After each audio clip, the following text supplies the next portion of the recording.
लाश को रात में अकेले क्यों नहीं छोड़ा जाता?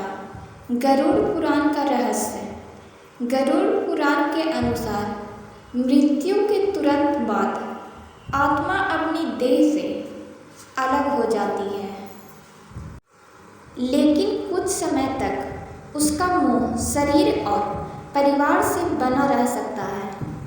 इसलिए परिजन मृतक के पास बैठकर भगवान का नाम, मंत्र या प्रार्थना करते हैं। इसका आत्मा की शांति और परिवार को मानसिक संबल देना माना जाता है। मृतक के पास रात भर दीपक जलाने की भी परंपरा है। कई परिवार इसे आत्मा की शांति के लिए करते हैं। जब परिवार का कोई सदस्य संसार छोड़ देता है तो उसके पास किसी का रहना सम्मान और अंतिम विदाई का प्रतीक माना जाता है। यह मृतक के प्रति श्रद्धा व्यक्त करने का एक तरीका भी है। कई स्थानों पर रात भर विष्णु सहस्त्रनाम, गीता, भजन पाठ किए जाते हैं। धार्मिक विश्वास है कि इससे वातावरण शांत रहता है।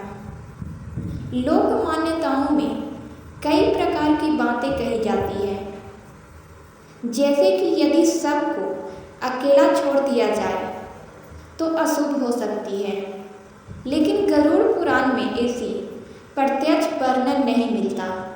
पुराने समय में घरों में सबको अंतिम संस्कार तक रखा जाता था। उस समय बिजली और आधुनिक सुविधाएं उपलब्ध नहीं थी, इसलिए कोई न कोई व्यक्ति सबके पास रहता था। क्योंकि सम्मान बना रहे, रिश्तेदार और पड़ोसी साथ बैठते हैं, जिससे परिवार अकेलापन महसूस नहीं करता। यह परंपरा सामाजिक सहयोग का भी प्रतीक है।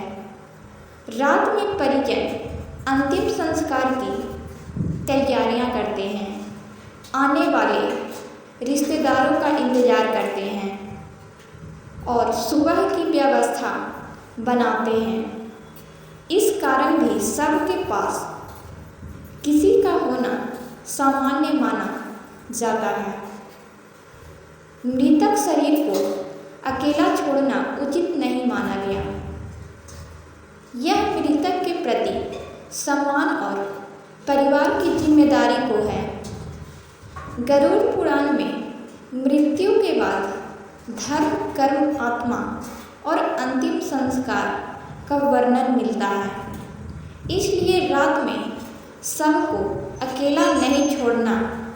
लाश को रात में अकेले न छोड़ने की परंपरा का मुख्य उद्देश्य मृतक के परिवार को सहारा, धार्मिक वातावरण बनाए रखना और अंतिम संस्कार की तैयारी करना है। मृत्यु जीवन का अटल सत्य है। संस्कृति हमें यह सिखाती है कि अंतिम समय में भी मृतक के प्रति सम्मान, करुणा का भाव बनाए रखें। यही परंपरा का सबसे महत्वपूर्ण संदेश है।